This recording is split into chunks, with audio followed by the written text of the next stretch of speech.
So we are going to cover some hard topics, and you're going to let me know what you don't understand, and then we can always cycle through them, right? They're the same topics that I have covered in previous videos, previous terms, slides, but these are all quick from a logic perspective. All right.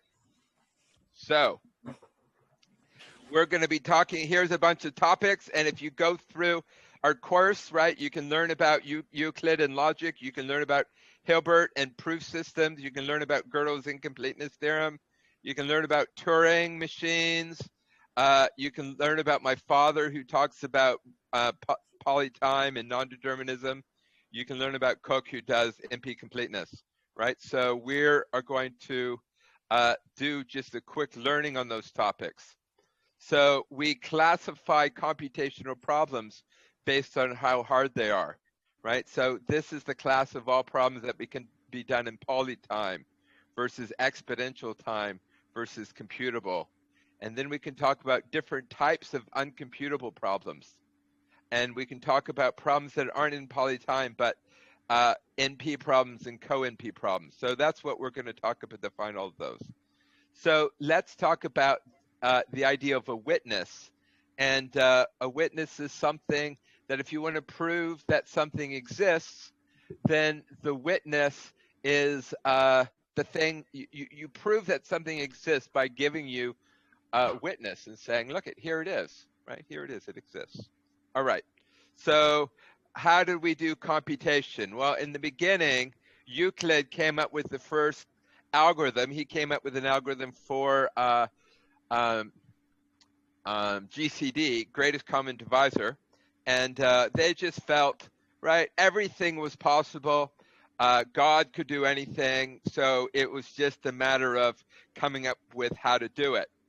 And then Hilbert in 1920 said, hey, is every computational problem computable, or is there problems that are uncomputable? And then his graduate student, Turing, said he defined a computational problem to be something that could be done by a Turing machine or by a Java program, right? So if a Java, well, Turing, of course, didn't say Java because Java didn't come until 10 or 20 years ago. But the same idea. He says the problem is computable if there's a Java program. All right, so let's talk about a computable problem, all right? I'm going to give you a problem, a computational problem that's computable, right? So here's the problem. I give you, you're going to solve my computational problem for me, and I do a Java program, and I give you the code, and I give you an input, and I give you an amount of time, right? So those are the inputs to the problem. A Java program, an input, and time. And what I want to know is I want to know, what does the Java program, if you ran that Java program on that input for that length of time, what would the Java program do, right? Would it stop and output some great number? Would it run forever, right? That's the question. All right, so everybody think, is this I say it's a computable problem. Can you give me an algorithm for this problem?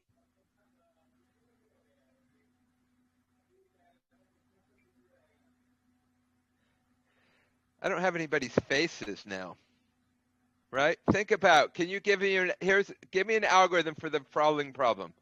I give you code, I give you an input, I give you a length of time. I want to know what the program does in that length of time. What do you do?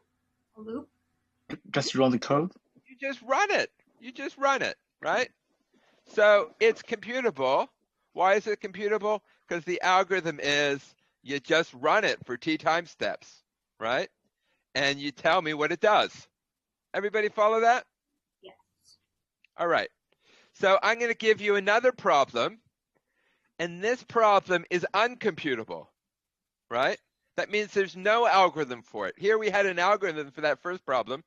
Here's a problem that there's no algorithm for. And Turing down here proves that there's no algorithm. What is it? It's, I no longer tell you the running time. right? I'm just asking, does there exist a running time such that after that amount of running time, it halts, right? So the input now is still a Java program and an input, but I just want to know, does it ever halt, right? So is there an algorithm for that? Well, what's the search space, right?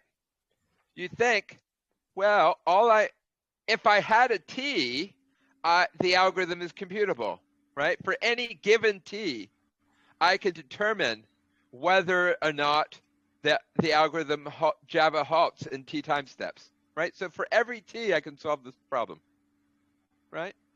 So I'm searching for a t that solves this problem, right? But how many t's are there? Well, there's an infinite number of t's, right? I could run it for 1 time step or 2 time steps, 3 time steps. There's an infinite number of t's.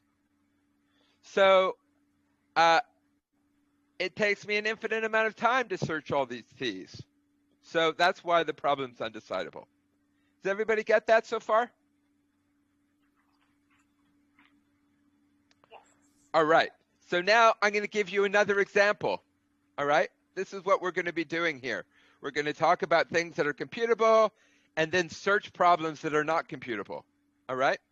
So here's another problem. I give you some multivariate polynomial. What is that? Well, this is more of a circuit, but what do? You have input variables that are maybe real values. So x1, x2, x3, y, z are real values, variables. And then you have times and pluses. You have a polynomial that tells you times and pluses, right? So I give you one of these things. I also give you a setting of all the values, right? I tell you x is this, no, let's not have them be real values. Let's have them be integers, all right? Anyway, I give you particular values, right? Integer values. And what do I ask? I ask, well, if you plug in those integer values into the polynomial, does the polynomial evaluate to 0 or not, right? So that's a question. Is that a computable problem? Well, it says it's computable, so what's the algorithm?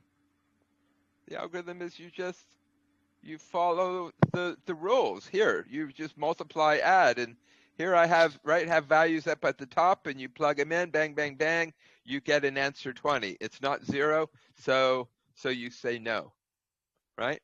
So is that a computable problem? Right? Well, now let's turn it into a search problem, right?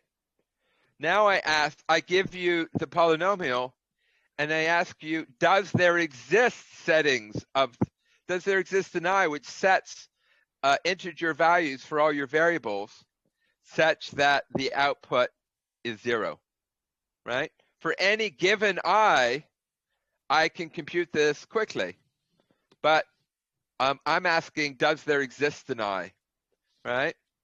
Well, right, what we're asking is it satisfiable? Is there exist an assignment that satisfies it? Well, what's our search space? Again, the search space is infinite. So even if we're only searching over integers, right, then there are an infinite number of them, and the problem is uncomputable. Now, let me just tell you a little funny caveat.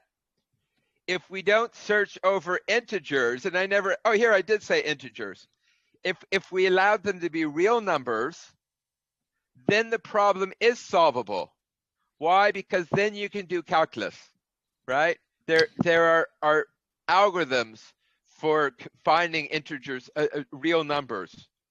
But integers are a lot harder because you can't say, well, there's a number somewhere between 5 and 6 that works, right? Well, because it either has to be 5 or 6. So anyway, this problem is also uncomputable, right? Is there an integer solution to a polynomial? All right. So let's look at our picture here. We have two problems which are computable, right? Where if we're given the Java program and the input and we're given the time, right? Does it halt in that much time? That's computable. If I give you the polynomial and I give you the setting of the integers of the variables, that's computable. But if you have to look for the time or you have to look for the integer solution, then there are an infinite number of them. So it's not computable. And there's a whole class of problems called acceptable where here, the funny thing about this class, if the answer is yes, that there exists a t or there exists a setting of the variables, if you had a fairy godmother come down and give it to you, right? If they would tell you the time, if they would tell you the setting of the variables, then you could know quickly that the answer is yes, that there does exist things, right? If you were given a witness, then you can answer yes. But if you're not given it, then it takes you don't know how to search for it. Let's not get into it too much, but the flip side of exists is for alls. And so if you take the complement, the negation of exists, then you get for alls, and that's a class called coacceptable, right? All right, so what's true about the acceptable problems is, as I said, is about a witness, right? The I or the T is a witness, it's a proof, it's a solution to prove that P is satisfiable, right? I'm asking, hey, is P satisfiable? If you give me an instance, then that proves to me it's satisfiable.